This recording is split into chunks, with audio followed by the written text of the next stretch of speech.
Welcome to the Tiffany Mika podcast. What we do here is build the strength and courage in you to accomplish your big dreams and goals in your sport. No longer will you feel limited. You won't feel you're not good enough. You won't question whether you will make it. Those doubts will disappear because you will have the competitive edge over your opponents and leave them in your wake. And the bonus is others will notice. Listen up and take notes because I will show you exactly how to do it.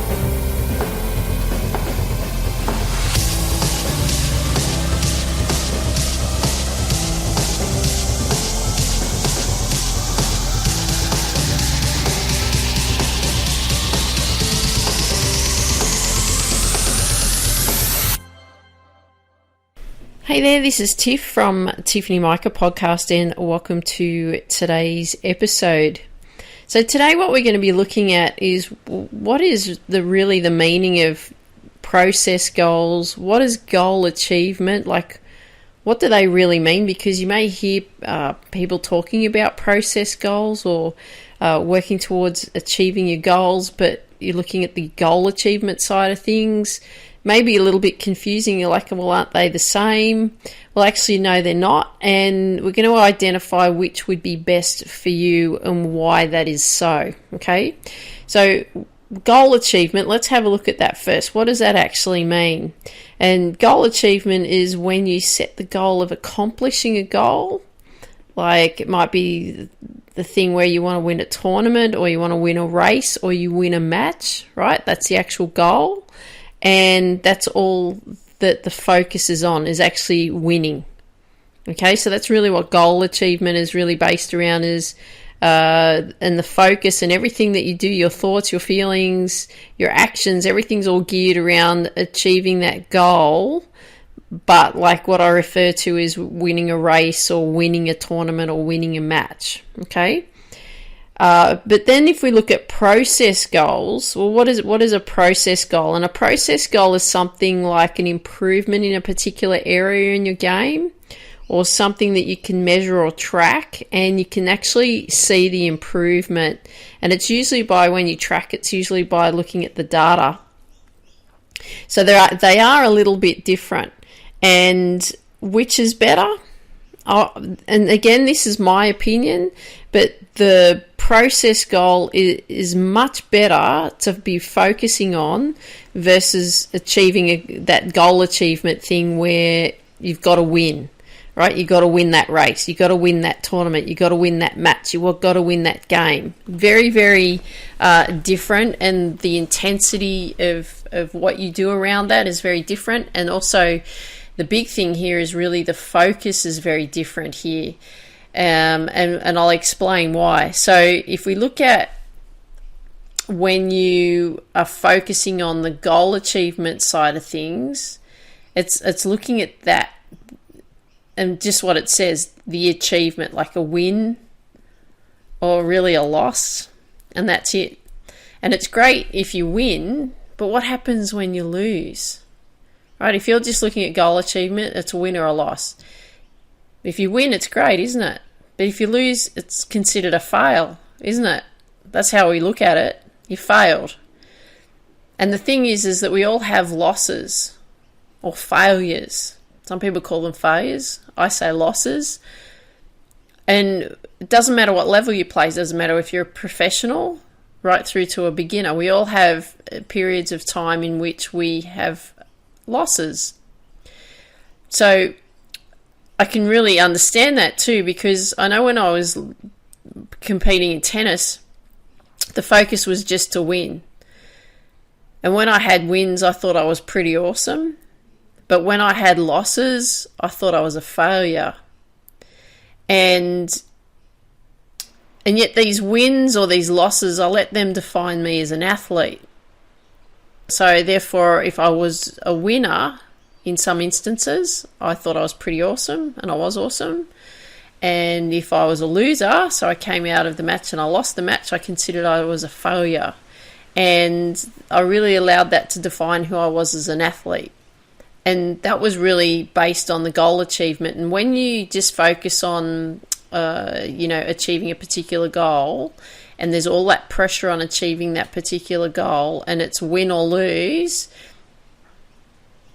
sometimes you're not even going to perform at that level. And you may have heard me talk about in previous episodes about how I had so much pressure and wanted to achieve so much, yet when I was out on the court, I froze up, couldn't function, couldn't do anything, because I was just focused on winning or losing, and that was it. I wasn't focused on what I could actually do to help myself move forward and actually achieve what it is that I wanted to achieve in the game. Like get more service balls into the service court, or hit more returns back over the net, and hit more forehands down the line, more backhands down the line, more serve volley stats. Like, just looking at all those pieces of information that I could have been looking at and referring to as, oh yeah, I've improved in that area, I didn't improve in that area, that needs work, that was really good, I did really well in that area. It was like, oh no, I'm a winner or I'm a loser, and that's it. And so what we want to look at, if we look at it this way, when you see the competitions, when you're watching them on the TV or wherever you're watching them, or on your phone, iPad, whatever, and the commentators, you hear the commentators, and they always bring up a lot of statistics, right? Those stats. And the stats, you could look at them as process goals. That's how I look at them, because if you really look at them, the statistics, they'll give you an indication of who is winning. So you can look at how many, like if we look at tennis, how many first serves have gone in, how many second serves have gone in, how many serves have been won in that point, off their service point, how many forehand winners, backhand winners, all that kind of stuff, unforced errors, all of that. If you actually look at the stats of that, that'll actually give us an indication of who's winning. And you can look at that with any sport. There's a lot of stats out there that the commentators actually talk about.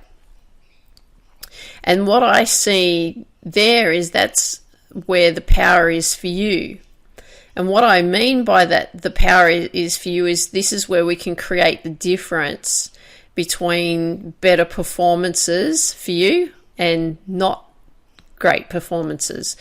So what we want to look at is if we can create better performances in you starting to look at your stats in your games. If you actually look at the stats and you start working on improving the stats, you've got more chances of winning. So I look at better performances equals more chances of winning. But how do we create better performances for more chances of winning? That's a really good question, isn't it? It's like, yep, thanks Tiff for that information, but how do I do it? Well, what we do here is we craft process goals. Okay, so I'm going to give you 3 examples of what you can be thinking about for this area. You can think about this in the sense of your sport. Okay, so number 1, what about tracking your training? Number 2, tracking your performances when you're actually competing. And number 3, tracking your mental skills. And I'll explain what I mean by that in each area of what some things that you could consider tracking, so that you can go, yep, okay, these are the things I'm going to focus on. This is what I'm going to track, whether they're working or not, and where I can see improvement. And then the information that I gather from what I'm doing, okay, then I set the goal to beat that process goal. Okay, because that's where the difference is going to be in your actual performance when you're competing. I've had a lot of people do this over the years, and this is a game changer, because when you start focusing on the process goals, improving specific areas in your game, doesn't matter whether it's training, doesn't matter whether it's skills, mental skills, whatever it is that we need to be focused on for you right now, that this is where the difference will happen for you. And I actually talk about this in much deeper detail, focus program, and how we actually put all of that together. And that'll be coming up very soon. You'll hear me talking about when the Get Focused program's released, so that you can actually do that. But for now, let's go through what we can do in order to craft some process goals. So number 1, we can track your training. So what I want you to do is I want you to be thinking about the skills that you do in your training, or what is it that you actually work on when you train. So, for example, obviously the training side of things is your skills and your skill level. So what are some skills that you could track in that? Then you've got your fitness. So you're looking at your fitness level. What's some things that you could do there? Your strength, what you could be doing there, and your flexibility. Okay, so these are the questions I will ask you, and you're like, okay, I've got to do this, this, and this, right? So in tracking your training, what could you track in your skills training? So when you're working on improving specific skills, what could you track? How could you record that information about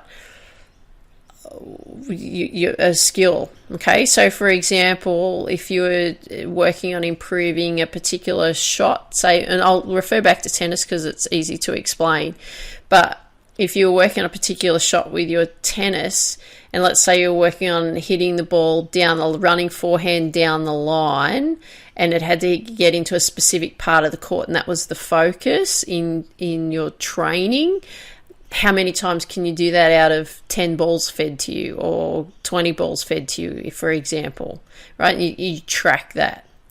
If you're in soccer, it might be something about, how many times you can get your feet to the ball, like when you're dribbling, how many,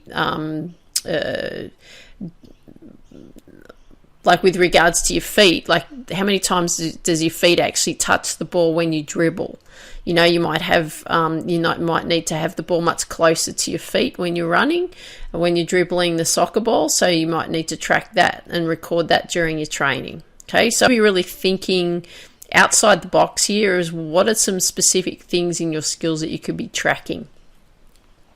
Then we look at what could you track in your fitness training. So if you look at all the work that you need to do for your fitness training, like it might be the endurance side of things, the the speed side of things, what is it that you could be doing to track those, like just even recording times? Can you improve your times and so on? Might be something there, might be specific little skills, drills, not skills, little drills that you have been working on. Can you improve the times on those? I want you to be really thinking about how can you track them, and then that's what you're doing. You're constantly recording them and seeing if there's an improvement there, okay? Also, what could you be tracking with regards to your strength training? So the things that you're doing when you're working on your strength training side of things, like, how many chest presses that you do in a minute, or how many lunges that you can do holding a particular weight or something like that. I just want you to start thinking about that. And then what could you do to track in your flexibility training? So what are some things that, can you hold a particular stretch for 30 seconds, a minute, 2 minutes, or something like that, that's going to help you improve that flexibility.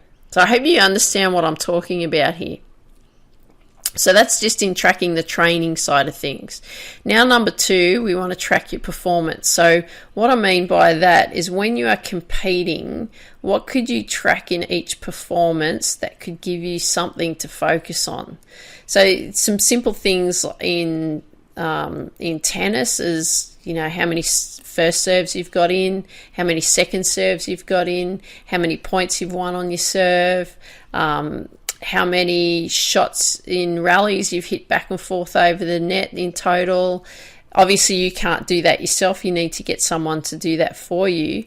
But the thing that you want to be able to do there is have someone track that for you, because then you can see the data when you're finished, and that'll indicate to you, how many unforced errors you've had, how many forehand, backhand winners, cross court, down the line, how many times you came to the net and put a volley away. There's a lot of things that you could actually track and really explain to the person that you want them to record for you when you're competing.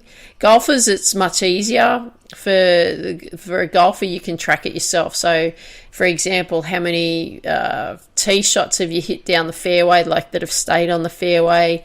How many shots is it taking you to get from tee to green? How many putts have you had? How many approach shots that you had into the green, how many chip shots you had to play. You're just looking at things that you can actually track your performance, and then you can look back after the round or your match and go, yep, okay, this was, this is an area that I need to work on. How can I improve that? And that'll give you, like I said, data gives you a lot of things. Even in swimming, you could track how many strokes it's taking you to complete a 50-meter swim or something like that, or a 100-meter swim, and you may need to be doing more strokes, you may need to be doing less strokes. It depends on what your goal is that you want to actually achieve there. So there's some things that you could actually be doing to track your performances. Number 3 is tracking your mental skills. So I want you to be thinking about like what you could track with regards to your mental skills. Maybe you might want to rate them, between 1 and 10. For example, like the level of focus that you had throughout your competition. Your level of focus might have been a 2 on that particular day, and then you can figure out, well, why is my level of focus that low? What was I thinking about? What was I getting distracted by? How you feel prior to training, you could rate that as well, like a 1 to 10. How you feel after a competition, how you feel prior to a competition, what level of nerves that you're at, or what level of excitement are you at, your breathing technique to stay calm. There's a lot of things that you could track also with the mental side of things, so that you can see here is when you're tracking these process goals here, you've got a lot of information. It's not just a win or loss. You're actually like stripping it back to the basics and actually looking at the core fundamentals that's actually going to help you really achieve a performance that you want to achieve. And like, I know you want to win. We all like to win, but we also want to track and see what's actually going on to help those wins, because I always look at it's the attention to detail that you give, and it's the little things that you focus on that actually gives you the big results. So when you actually track all of these elements, and if you find that, like, even if 3, you're probably going, oh, Tiff, 3 is just too much to track, I'm a bit overwhelmed here, then just start with the performance side of things. Just figure out what it is that you need to track with regards to when you're competing. Because I find that that's probably the most important thing to look at. And then what will happen then is you'll gather some data or information or statistics, whatever you want to call it, and you've got something really tangible that you can actually be working with and really working on. Then, okay, I've identified these are the areas that need improvement. Okay, I'm going to track them when I compete again, but what I'm going to do in the meantime is I'm going to start setting specific skill work that I need to do on each one, and I'm going to track to make sure I'm improving those. Like I said, it's the little stuff that you track is going to give you the big results. So what you can then do too is, and this is what I like about it, is when you're actually working on those process goals, is once you've got some information, like even if you've come off the tennis court, or you've come off the golf course, or you've come out of the swimming pool, or you've come off the soccer pitch or the cricket pitch, whatever it is, when you've come off that field, then what you can do is go, okay, analyze the data and the information that's been gathered, and then you can reset goals to beat those stats. Right? It's not about, okay, I've got to win that match. It's like, okay, well, for example, with golf, I've only got 8 fairways today. I've only hit 8 fairways. Well, okay, let's see if I can get 10 next time when I go and play. Or I've had 40 putts today. Oh, okay, when I go and play next time, let's see if I can just get it down to 36. Right? So we're setting goals. When you're swimming, you may have had, look, I don't know how many strokes it's going to take you to swim 50 metres, but if you had 100 strokes to swim 50 metres, you might want to do it in less strokes, but be more mechanically efficient. So you might say, okay, well, I want to have 95 strokes when I finish this swim. Right? So what you're doing is you're actually starting to use the data and the information that you've gathered to set the process goal, okay, to set the goal to beat those statistics. And what that does is when you start working on improving that data, improving that information or improving those statistics that you're starting to see, this is what leads to a better performance for you. And when you perform better, guess what happens then? You give yourself a much better chance of winning. And this is why I believe process goals are so much better. And I've done it so many times for myself, especially throughout golf. I've done it so many times with clients, and the data's not lying. It's telling us really valuable information in ways in which we can improve. So I want you to go out there and I want you to put this together. If you're having a problem with it, reach out to me. Just send me an email, tiff@tiffany-mika.com, and I'll help you out, and we can have a chat about what's going on with it, what's working, what's not. But like I said, coming up very soon, I'll be launching the Get Focused program. That'll be coming out very, very soon. My book Focus, How to Reach Your Potential in Sport, Business and Life, is up on Amazon if you'd like to purchase a copy of that. But I will be letting you know how you can get it for free shipping very soon, coming up in the next week. I'll be able to share that information with you then. So in the meantime, what I want you to do is go out there and start crafting your process goals. If you enjoyed really felt like you got a lot of value out of today's episode, I'd love it if you could share with me what you like best about what you heard today. That'd be great. And I want you to dream big, believe in you, and go after your dreams. Have an absolutely awesome day. Take care. Talk soon. Bye for now.